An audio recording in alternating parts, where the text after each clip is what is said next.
meninas, eu sou a professora Isabel, professora do curso CLI de Português e de Literatura, e estou aqui em missão, que o Barão me pediu, para indicar 5 livros para vocês em comemoração ao Dia da Literatura Brasileira, que é dia 1º de maio. Então eu escolhi 5 livros com perspectivas um pouco diferentes, mas acho que eles são muito complementares. O primeiro deles é o Raízes do Brasil. Não é um livro assim, de literatura no sentido da ficção, né? O Sérgio Buarque de Holanda, que é o autor do livro, é um sociólogo, e ele está pensando o Brasil na década de 30. Mas é uma literatura fundamental para o nosso concurso, para o CACD. E fundamental porque ele, assim como os outros 2 também que eu vou indicar, é um livro que vai trazer um olhar sobre o povo brasileiro, mas de longe. O Sérgio Buarque escreve Raízes do Brasil da Europa, ele recebe uma bolsa para ir para a Alemanha, e da Alemanha, então, longe do Brasil, ele pensa sobre essas raízes, sobre as nossas raízes ibéricas, ou seja, de origem portuguesa e espanhola. E ele é um pouco cruel até com a gente, né? Então, assim, toda aquela ideia de aventura, né, do espanhol, dos conquistadores, ele vê nisso uma certa desorganização, sobretudo da nossa raiz portuguesa. Então, ele faz uma crítica bem interessante, que nos ajuda muito, junto com os outros livros, a pensar o Brasil. É leitura fundamental para esse concurso, tá? O Raízes do Brasil, do Sérgio Buarque de Holanda. Complementar, então, ao Raízes do Brasil, a gente tem o Casagrande Senzala, do Gilberto Freire. Também não é livro de ficção, embora seja uma escrita bem subjetiva, porque o Gilberto Freire é sociólogo, mas ele pensa o Brasil a partir da própria casa dele, né? Então, vem de uma família engenheirada, latifundiária, e ele vai pensar a sociedade brasileira se organizando na relação entre os brancos, donos do poder, do latifúndio, e os escravos, né? E o processo todo com os profissionais liberais, né, que vivem ali aquela circunstância. Então, ele vai transpor a experiência dele dentro da família dele para a sociedade. E aí tem uns deslizes, tem uns abusos lá que passam assim como uma coisa positiva na relação entre o dono e o escravo, que ele vê com certa relevância, né? Na verdade, ele releva determinados abusos que não deveriam ser relevados, mas a gente está na década de 30, infelizmente essas coisas aconteciam mesmo, né? Mas é um livro bastante interessante. Então, é uma outra perspectiva, é uma perspectiva de dentro da família, tá? Então, é interessante, é complementar. O terceiro livro, então, também, para completar essa tríade não ficcional, é O Povo Brasileiro. O Povo Brasileiro, do Darcy Ribeiro. O Darcy Ribeiro é antropólogo e ele vai escrever O Povo Brasileiro na década de 80 só.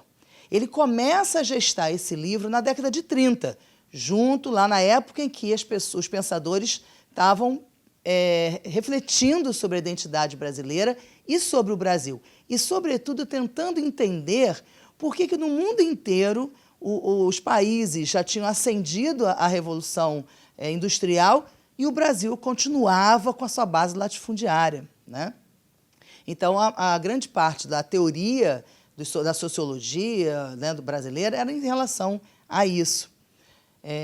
O Darcy Ribeiro, então, ele, como antropólogo, vai pensar no povo brasileiro, o nome do livro é esse, é O Povo Brasileiro, né?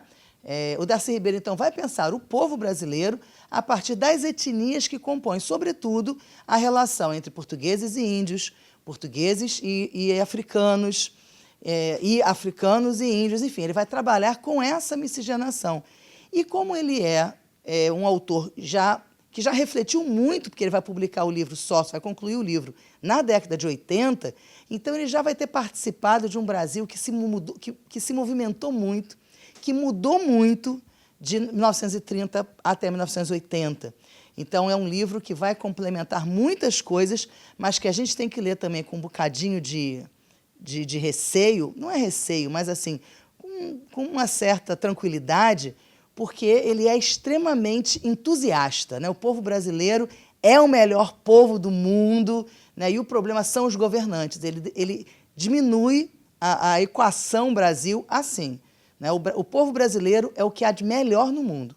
E o problema são os governantes. Eu acho que ele não está muito errado, não, mas Não tem nem tempo para comentar isso. Vocês vão tirar as próprias conclusões.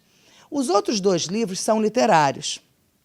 E eu pensei em livros dessa época, da época de 30, a época do Raízes do Brasil, a época do Casagrande Senzala e a época lá que começou o Darcy Ribeiro a pensar no povo brasileiro. São livros do Graciliano Ramos.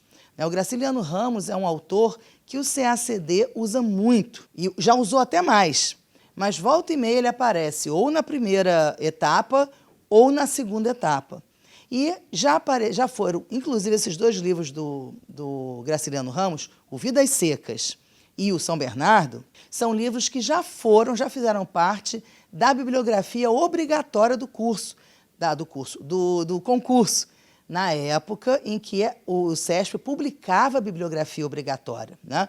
O Vidas Secas e o São Bernardo ou estavam na bibliografia de português ou estavam na bibliografia de história, porque é uma visão ficcional.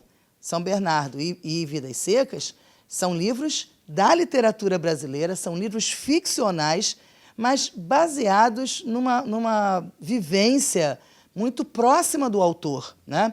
O próprio Graciliano Ramos diz que ele não inventava personagens. O Graciliano Ramos dizia que ele observava as pessoas ao redor e aí criava os personagens, né? Ele dizia que não era Deus para tirar as criaturas da cabeça dele. Ele criava os personagens dele a partir das histórias que ele vivenciava ou que eram contadas para ele. Então, no Vidas Secas, a perspectiva é a perspectiva do homem oprimido pela seca, do homem completamente desprezado pelo Estado, esquecido, né, a sua própria sorte.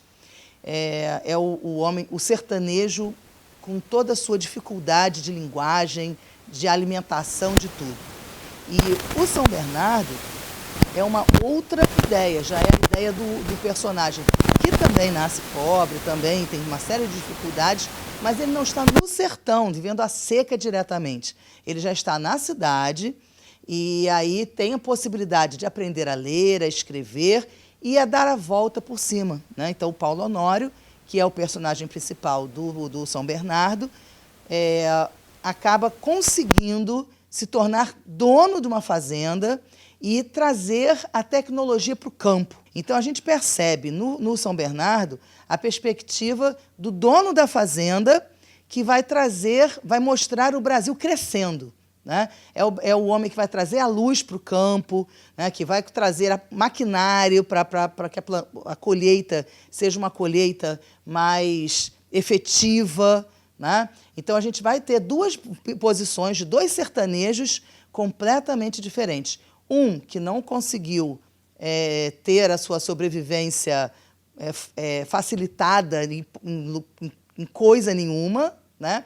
E aí continua sendo tratado como um bicho, se vendo como um bicho. E o Paulo Honório não. Ele assume a sua humanidade, assume as rédeas da sua vida e acaba sendo um vetor desse desenvolvimento brasileiro no campo. É claro que, como é um texto ficcional e o objetivo não é falar da inserção dessa tecnologia no campo, ele acaba deixando tudo escorrer pelas mãos por uma questão do ciúme, e aí a gente vai lembrar do Dom Casmurro, que é um outro livro que eu não vou indicar hoje não, mas que é sempre indicável, que Machado de Assis é sempre indicável. Então, Paulo Honório lembra muito o Bentinho lá do Dom Casmurro. Então, eu acho que esses 5 livros são livros que vão ajudar bastante vocês aí a se preparar para o CACD no sentido de pensar a identidade brasileira, né, por meio de 2 sociólogos, do Sérgio Buarque de Holanda e do Gilberto Freire, um de fora do Brasil e um de dentro do Brasil, do antropólogo Darcy Ribeiro, que é um entusiasta do povo brasileiro, e da literatura ficcional com Graciliano Ramos. Eu acho que vocês vão estar, assim, né, bem preparados, com bastante potencial para preparar uma boa argumentação a respeito de identidade brasileira. Tá bom? Até a próxima!